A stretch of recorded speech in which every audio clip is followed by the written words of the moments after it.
ये है पैलेट, देख लीजिए इनको। ये इनके यहाँ लगे छर्रे, 200 छर्रे। 20 दिन, 30 दिन, 50 दिन, 6 महीना वहीं बैठूंगा। It's legal. He's requesting an FIR. Pellet politics पर वार पलटवार, पुलिस ने दर्ज की एफआईआर। फाइनल परमिशन फाइनल होके होम सेक्रेटरी और अमित शाह जी को देना पड़ा, तब इन्होंने जाके फाइनल एफआईआर दिया है। तो आप समझ जाइए एफआईआर रोक कौन रहा था। किसको झुकाया कांग्रेस पार्टी ने देश की संसद को, जहां पर देश के गृह मंत्री बार बार कहते रहे राहुल गांधी से, नेता विपक्ष से, कि आइए आप इस पूरे मुद्दे पर चर्चा कीजिए, मुझसे सवाल कीजिए, मैं हर सवाल का जवाब देना चाहता हूं। थाने में राहुल का जंतर मंतर, पूरे दिन चला धरना प्रदर्शन।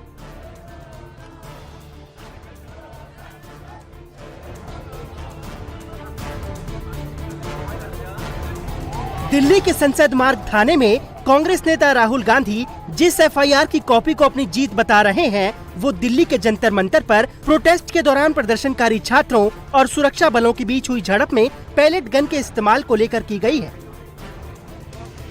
राहुल पैलेट गन के छर्रे से घायल छात्र साहिल लोचब को लेकर दिल्ली के संसद मार्ग थाने पहुंचे थे। करीब 7 घंटे तक हाई वोल्टेज धरना प्रदर्शन के बाद पुलिस ने अज्ञात लोगों के खिलाफ मामला तो दर्ज कर लिया, लेकिन अब राहुल इस एफआईआर को लेकर गृह मंत्रालय पर निशाना साध रहे हैं। तो बीजेपी ने भी राहुल की धरना पॉलिटिक्स पर सवाल उठाया है। ये न्यू दिल्ली, बिल्कुल दिल्ली के बीच में पुलिस स्टेशन है, यहाँ पे न्याय नहीं मिल रहा है। अब इमेजिन कीजिए गांव के किसी पुलिस स्टेशन में या छोटे से शहर के किसी पुलिस स्टेशन में क्या होता है। हमने यहाँ पे कोई गलत काम नहीं किया है, हमने सिर्फ एक हिंदुस्तान के नागरिक के लिए, उसकी माँ के लिए, उसके पिता के लिए न्याय मांगा है और उसके लिए 8 घंटे लग गए। और फाइनल, बड़ी इंटरेस्टिंग बात, फाइनल परमिशन फाइनल होके होम सेक्रेटरी और अमित शाह जी को देना पड़ा, तब इन्होंने जाके फाइनल एफआईआर दिया है। तो आप समझ जाइए एफआईआर रोक कौन रहा था। राहुल गांधी ने, गांधी परिवार ने अपने आप को देश की संसद से बड़ा माना, देश की सुप्रीम कोर्ट से बड़ा माना, देश के कानून से बड़ा माना, तो एक छोटा सा पुलिस स्टेशन क्या औकात रखेगा उनके सामने। किसको झुकाया कांग्रेस पार्टी ने देश की सुप्रीम कोर्ट को, जो जांच कर रही है? किसको झुकाया कांग्रेस पार्टी ने देश की संसद को, जहां पर देश के गृह मंत्री बार बार कहते रहे राहुल गांधी से, नेता विपक्ष से, कि आइए आप इस पूरे मुद्दे पर चर्चा कीजिए, मुझसे सवाल कीजिए, मैं हर सवाल का जवाब देना चाहता हूँ। किसको झुकाया कांग्रेस पार्टी ने देश के संविधान को, जो कहता है कि जो पैरामिलिट्री सर्विस है उसका सम्मान होना चाहिए। राहुल गांधी ने कंप्लेन में कहीं भी ये कहा कि तफ्तीश कीजिए पैरामिलिट्री फोर्सेस और पुलिस बल को किसने मारा। किसको झुकाया राहुल गांधी ने? पैरामिलिट्री फोर्स को। किसको झुकाया राहुल गांधी ने? दिल्ली पुलिस को। वो लोग जो देश की सरहद पर इस वक्त सेवा दे रहे हैं, जिनके खिलाफ नारे उठाए गए कि राहुल गांधी ने उनके खिलाफ कोई भी जांच मांगी, देश की आर्मी का अपमान करने वालों के खिलाफ राहुल गांधी ने कोई भी जांच मांगी, तो किसको झुकाया कांग्रेस पार्टी ने?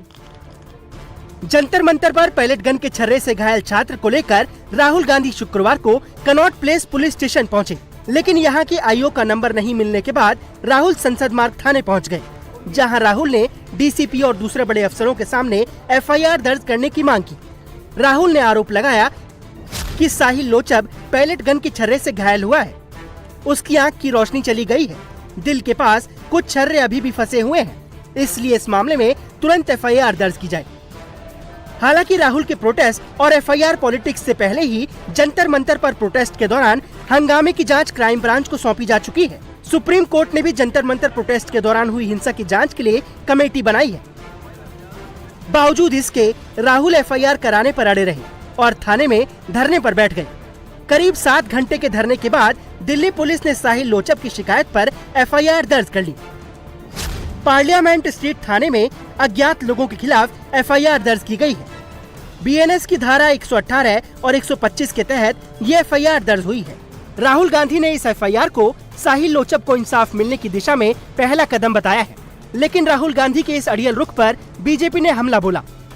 स्वास्थ्य मंत्री जेपी नड्डा ने राहुल को कैमराजीवी कहते हुए पलटवार किया, तो बीजेपी सांसद रविशंकर प्रसाद ने राहुल के इस एक्शन को वंदे मातरम के मुद्दे से लोगों का ध्यान भटकाने की कोशिश करार दिया। यह कांग्रेस पार्टी की राजनीतिक हताशा का प्रतीक है और राहुल गांधी की फुटेज खाने की भूख है। पूरा देश जानता है कि 20 जुलाई की घटना को लेकर माननीय सर्वोच्च न्यायालय ने पहले ही संज्ञान ले लिया है और पूर्व जज की अध्यक्षता में एक 5 सदस्यीय उच्च अधिकार प्राप्त समिति का गठन भी किया गया है। जब देश की सबसे बड़ी अदालत मामले की जांच कर रही है तो आज थाने के बाहर जाकर कैमरे के सामने बैठकर राहुल गांधी क्या साबित करना चाहते हैं? क्या नेता प्रतिपक्ष का देश की न्यायपालिका पर विश्वास नहीं है क्या? सच्चाई यह है कि राहुल गांधी खुद को सुर्खियों में जिंदा रखने के लिए यह कैमरा जीवी ड्रामा कर रहे हैं। हमारी आशंका है और आरोप दोनों है कि वंदे मातरम पर जो कांग्रेस पार्टी ने स्टैंड लिया उसमें कांग्रेस पार्टी फंस गई है और देश के सामने यह संदेश चला गया है कि कांग्रेस पार्टी जो 37 में थी मुस्लिम परस्ती के दबाव में, वही है 2026 में, जब उस समय के मुस्लिम लीग के दबाव में कांग्रेस पार्टी ने वंदे मातरम के 5 स्टैंजा के बजाय 2 स्टैंजा गाने का निर्णय किया था। इसका भारी विरोध हुआ था। तो ये सब वो फंस रहे हैं, रोज तो फंस रहे हैं, तो ध्यान कैसे बटाया जाए? तो अब ये अराजकता कर रहे हैं, इसके हम बहुत ही भर्त्सना करते हैं। संसद मार्ग थाने में हंगामा और धरने को लेकर बीजेपी राहुल गांधी पर हमलावर है, तो कांग्रेस अध्यक्ष मल्लिकार्जुन खड़गे ने राहुल का बचाव किया। उन्होंने कहा कि पैलेट गन मामले की जांच को लेकर सरकार अपनी बात से मुकर गई, इसलिए राहुल गांधी को धरना देना पड़ा। जिसके शरीर में सब जो पैलेट बुलेट्स हैं, छर्रे हैं, वो अभी है और गवर्नमेंट ने कहा था जो लोग गलती की हैं उन पर एक्शन लेंगे। गवर्नमेंट जो कहती है वो करती नहीं। आखिरी में हमको ऐसे स्टेप लेना पड़ता है लोगों के लिए, छात्रों के लिए, हम वो स्टेप ले रहे हैं। राहुल के धरने के बाद दिल्ली में हुई एफआईआर को इंडिया अलायंस के नेता जहां राहुल की जीत बता रहे हैं, वहीं एनडीए के नेता सुप्रीम कोर्ट के आदेश पर मामले की जांच के बावजूद एफआईआर को लेकर हंगामे को राहुल की जिद करार दे रहे हैं। राहुल गांधी वो कर रहा है जो मुल्क उससे एक्सपेक्ट करती है। ऑपोजिशन लीडर का काम है हुकूमत से जवाब लेना, ऑपोजिशन लीडर का काम है हुकूमत को जवाबदेह बनाना। राहुल गांधी वही कर रहा है और मैं तो चाहूँगा कि वो इसी तरह करता रहे, क्योंकि यही तो है ऑपोजिशन का काम। संघर्ष काम आया है। पहला एफआईआर दाखिल हुआ है, थोड़ा इसकी जांच होनी चाहिए और जो अपराधी है जिसने आदेश दिया और मोबाइल उनको कानून से पनिशमेंट होनी चाहिए। राहुल जी का यही कहना था, हम सबका यही कहना है।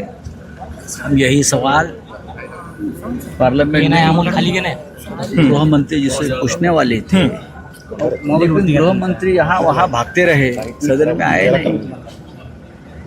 अब जो एफआईआर लॉज हुई है वो एक तरफ से मिनिस्ट्री ऑफ होम अफेयर यानी गृह मंत्रालय पर एफआईआर, ऐसा मैं मानता हूं। क्या आज कांग्रेस संविधान को नहीं मानती है? क्या आज कांग्रेस माननीय सुप्रीम कोर्ट के आदेश को नहीं मानती है? क्या आज कांग्रेस माननीय सुप्रीम कोर्ट के आदेश के बाद जो माननीय रिटायर्ड सुप्रीम कोर्ट के जज हैं उन पर प्रश्न चिन्ह लगा रहे हैं? तो हम क्या समझें कि आज अगर संसद का नियम बनता है कि 6 छंद गाओ, ये 2 गा के अड़ते हैं, तो संविधान को नहीं मानते। माननीय सुप्रीम कोर्ट का आदेश आता है उसको नहीं मानते, जाके बवाल करते हैं एफआईआर कराने के लिए। तो क्या संविधान के अनुसार कांग्रेस अब काम नहीं करना चाहती? देश में अराजकता फैलाना चाहती है? मान लिया सो कॉल इंडिया गठबंधन आपस में लड़ता है, टूटता है, बिखरता है, चूर चूर हो जाते हैं, पर यहां तक नहीं जाना चाहिए। संसद मार्ग थाने में राहुल गांधी के धरने के बाद साहिल लोचब की शिकायत पर पुलिस ने एफआईआर तो दर्ज कर ली है, लेकिन सियासी तौर पर अब ये मुद्दा शांत होता नहीं दिख रहा है।